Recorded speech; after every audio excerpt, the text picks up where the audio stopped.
अखिलेश ने उत्तर प्रदेश के अंदर अपना उत्तराधिकारी चुन लिया है। यादव जी ने इस बार पांडे जी पर बड़ा दांव खेला है। कई यादव और राजभर समाज से आने वाले नेताओं को अखिलेश यादव ने इस बार साइलेंट कर दिया और अपने उत्तराधिकारी के तौर पर माता प्रसाद पांडे को उत्तर प्रदेश विधानसभा के अंदर नेता विरोधी दल समाजवादी पार्टी का विधानसभा में नेता चुन लिया गया है।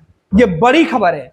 ये उत्तर प्रदेश के सियासत में इस वक्त की बड़ी खबर इसलिए भी है क्योंकि जब उत्तर प्रदेश के अंदर जो लोकसभा के चुनाव के नतीजे सामने आए, इस बीच उत्तर प्रदेश में कई सीटों पर उपचुनाव होने हैं। उत्तर प्रदेश के अंदर अगड़ी जाति के वोटरों को गोलबंद किया जा रहा था।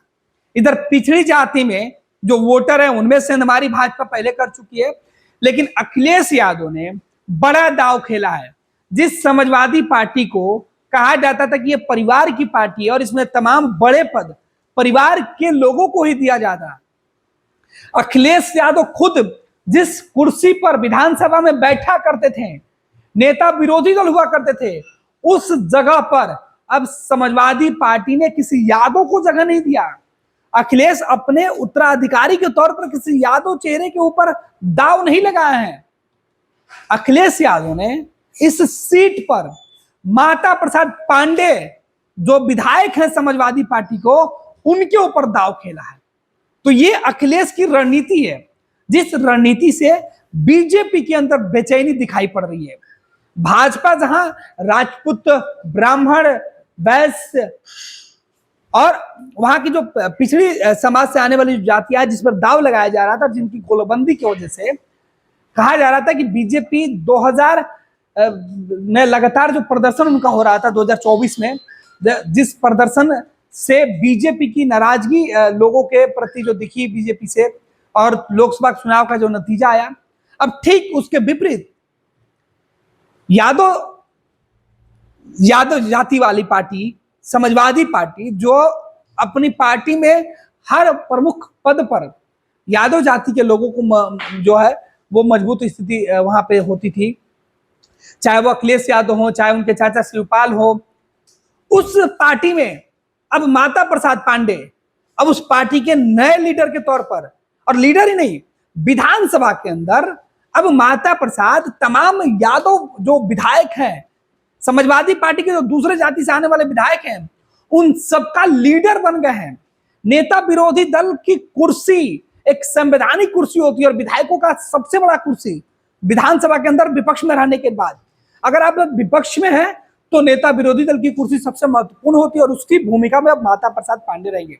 माता प्रसाद पांडे का जो इतिहास है राजनीति में समाजवादी पार्टी के अंदर वो काफी पुराना है। मुलायम सिंह यादव के काफी करीबी रहे हैं, सिद्धार्थनगर से वो विधायक है और इसके पहले उत्तर प्रदेश विधानसभा के स्पीकर रह चुके हैं। उन्हें विधानसभा के संसदीय प्रणाली की व्यवस्था की पूरी समझ जानकारी है और वो इसे अच्छे से जानते हैं। नेता विरोधी दल की भूमिका उनकी नई हो सकती है, लेकिन हाउस चलाने और चलवाने की उनकी भूमिका काफी पुरानी है और इन तमाम खूबियों की वजह से अखिलेश यादव ने कई लोगों को दरकिनार करके माता प्रसाद पांडे के ऊपर जो है वो भरोसा जताया और मुहर लगाई है। ये दूर की जो सियासत है अखिलेश यादव ने खेली है।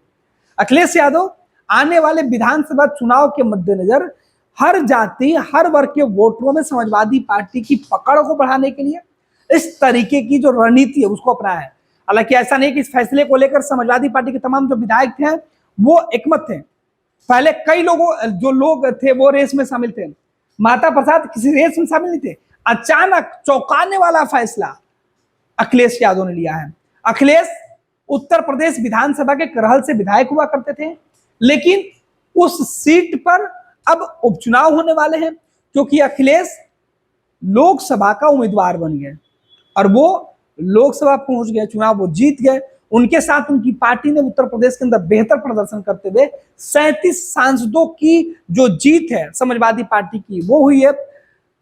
देश के सबसे बड़े लोकतंत्र के मंदिर लोकसभा में समाजवादी पार्टी तीसरी बड़ी पार्टी है संसद के अंदर, जिनके इतने सांसद हैं बीजेपी कांग्रेस के बाद।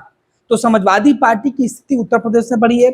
और यही वजह है कि उत्तर प्रदेश को लेकर जहां प्रधानमंत्री नरेंद्र मोदी, अमित शाह, योगी आदित्यनाथ, केशव प्रसाद मौर्य, ब्रजेश पांडे, ये तमाम जो लोग हैं उत्तर प्रदेश के, वो परेशान हैं। अखिलेश के एक एक दाव भाजपा के ऊपर भारी पड़ रहा है। और हाल में ही अखिलेश यादव का जो नया गठबंधन है, पीडीए गठबंधन, जो समाजवादी पार्टी के साथ मिलकर चल रहा है, कांग्रेस के साथ मिलकर चल रहा है गठबंधन, इस गठबंधन की जो रणनीति अब निकल कर सामने आ रही है, उसका जो है खमियाजा भाजपा 2024 के लोकसभा चुनाव में भुगत चुकी है। उपचुनाव की बारी है और उपचुनाव के पहले जो बड़ा दाव है, जो लोग समाजवादी पार्टी से बगावत करके अगड़ी जाति के जो वोटर भाजपा में चले गए थे, उनको सबक सिखाने के लिए अखिलेश यादव ने उनको सबक सिखाने के साथ साथ उन नाराज वोटरों को भी अखिलेश ने अपने इस दाव से अपने पाले में कर लिया है। और इससे जो बेचैनी है वो बीजेपी में बढ़ने का मकसद समझिए। ब्रजेश पांडे जिस समाज से आते हैं, या बीजेपी के दूसरे नेता जिस समाज से आते हैं, या भाजपा जिन अगड़े वोटरों को अपने लिए अपना सबसे सेफ जोन मान रही थी, उनकी नाराजगी अखिलेश कम कर देंगे। माता प्रसाद पांडे के माध्यम से अखिलेश ने बड़ा दाव खेला है। उत्तर प्रदेश के अंदर जो उपचुनाव के साथ साथ विधानसभा चुनाव के मद्देनजर भी ये महत्वपूर्ण चयन है। कई लोगों को पछाड़कर खुद अखिलेश यादव के जो चाचा हैं, उनको विधानसभा के अंदर जो है अखिलेश यादव ने वो स्थान नहीं दिया जिसकी चर्चा की जा रही थी। तो अब अखिलेश परिवार की पार्टी से बाहर खींचकर कार्यकर्ताओं की पार्टी बनाने में जुटे हुए हैं। यादव समाज से पार्टी को हटाकर हर जाति, हर समाज के लोगों को समाजवादी पार्टी में उचित स्थान देने की कवायद में जुटे हुए हैं। और यही वजह है कि अब माता प्रसाद पांडे के ऊपर अखिलेश यादव ने जो बड़ा दाव खेला है, इससे भाजपा की बेचैनी बढ़ गई है। उत्तर प्रदेश के अंदर बैठकों का दौर शुरू हो गया। अब इसका जवाब कैसे होगा? अब तक अखिलेश यादव योगी आदित्यनाथ को सदन में घेरा करते थे। अक्सर अखिलेश पर सवाल भी उठते रहा परिवारवाद को लेकर, और जिन सवालों से समाजवादी पार्टी बैकफुट पर चली जाती थी, अब वो सवाल अखिलेश ने एक झटके में समाजवादी पार्टी के दामन पर जो दाग था उसको मिटाने का कोशिश किया गया। अब माता प्रसाद पांडे अगर योगी आदित्यनाथ से कोई सवाल पूछते हैं सदन के अंदर, तो विपक्ष के तमाम जो विधायक होंगे वो माता प्रसाद के नाम पर एक साथ होंगे, और सत्ता पक्ष के जो विधायक होंगे वो भी समाजवादी पार्टी के जो नेता है सदन के, उनके आगे अब वो बात नहीं आरोप लगा पाएंगे जो अखिलेश यादव पर लगता था। तो वो तोहमत से भी वो बच जाएंगे, और माता प्रसाद पांडे के माध्यम से अखिलेश योगी आदित्यनाथ को सदन में बेनकाब कर सकते हैं, ब्रजेश पाठक को बेनकाब कर सकते हैं, क्योंकि उत्तर प्रदेश में दो डिप्टी सीएम वाला केशव प्रसाद मौर्य और ब्रजेश पाठक हैं। उन सभी को जो है वो सीधे तौर पर अखिलेश एक दाव से उनको इस लोकसभा चुनाव के बाद होने वाले, अभी जो उपचुनाव होने वाले हैं और उसके बाद विधानसभा का जो मुख्य चुनाव होने वाला है, उसमें उन्होंने दाव खेल दिया है। अब देखना इसका असर अखिलेश को चुनाव में कितना फायदा पहुंचाता है। फिलहाल समाजवादी पार्टी के नए नेता के तौर पर माता प्रसाद पांडे का जो चयन है वो कर लिया गया। उनके नामों की घोषणा अखिलेश यादव ने विधिवत कर दी है, और इस बात की चर्चा जैसे उत्तर प्रदेश में समाजवादी पार्टी के नेताओं तक पहुंची है। इस फैसले का समाजवादी पार्टी के तमाम सांसद और विधायक जो हैं वो स्वागत कर रहे हैं। तो उत्तर प्रदेश में अखिलेश ने एक बड़ा दाव फिर चल दिया है। मोदी शाह की टेंशन इस दाव से बड़ी हुई दिखाई पड़ रही है।